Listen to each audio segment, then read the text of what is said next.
एक बेचारे बाप की दर्दनाक कहानी।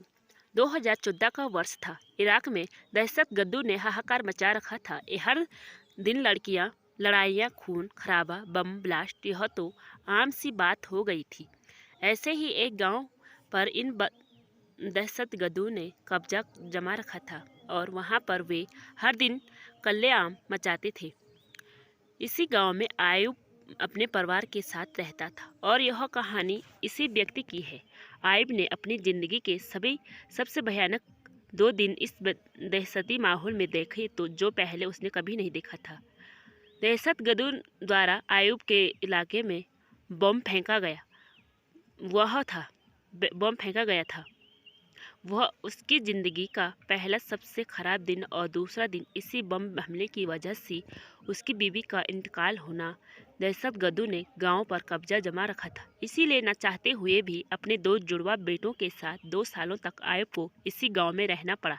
लेकिन अब दहशतगर्द अब इराकी आर्मी वालों के बीच हर दिन लड़ाइयाँ की वजह से वहाँ रहना और भी ज़्यादा खतरनाक हो गया था और अपने बच्चों का जीवन सुरक्षित बनाना चाहता था। लेकिन यह इतना आसान नहीं था, क्योंकि दहशतगर्दों को हुक्म मिला था कि जो भी इस गांव से भागते हुए पकड़ा जाए उसे वहीं मार दिया।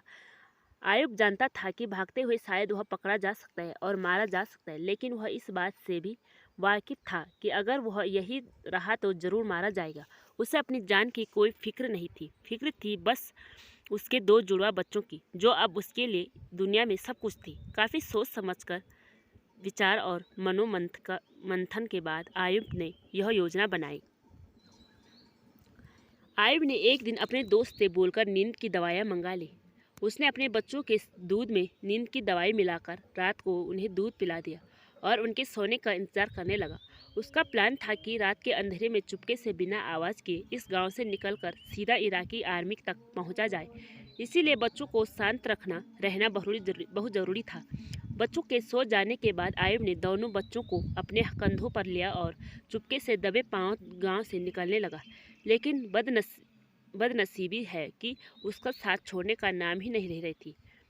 गांव के कोने कोने में दहशतगर्दी पहरा दे रहे थे। एक दहशतगर्दी ने आयुब की आहट सुन ली और उसकी दिशा में एक गोली चला दी। गोली सीधे एक बच्चे के को चीरते हुए आर पार हो गई और आयुब के कंधे पर जा लगी। बच्चे की वहीं पर मौत हो गई, लेकिन मजबूर आयुब अपना दुख मनाने के लिए रुक भी नहीं सकता था। वह किसी तरह बचते बचाते आगे बढ़ गया और दहशतगर्द की नज़रों से ओझल हो गया।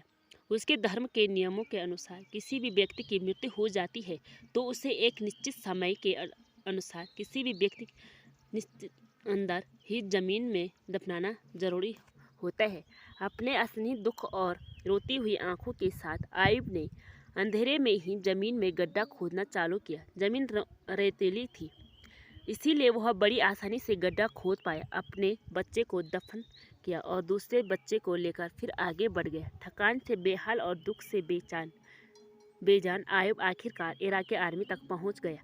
जो घटना उसके साथ हुई थी उसने उसके आज़ाद होने की खुशी खत्म कर दी थी। आर्मी वालों ने जब उसे अपनी तरफ से आते हुए देखा तो उनमें से एक ने दौड़कर उसके कंधे से उसके दूसरे बच्चे को लिया।